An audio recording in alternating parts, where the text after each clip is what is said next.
derəcə çempionu, yəni WMTC-nin ölkə mərhələsinin seçim turu keçirildi.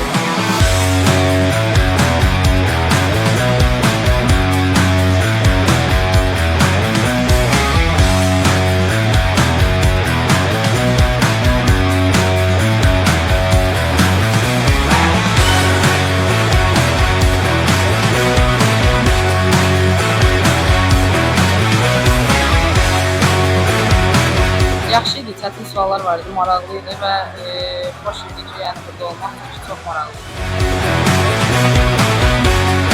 Mən inanıram ki, bizim komandamız da qazanacaq və biz də qazanacağıq.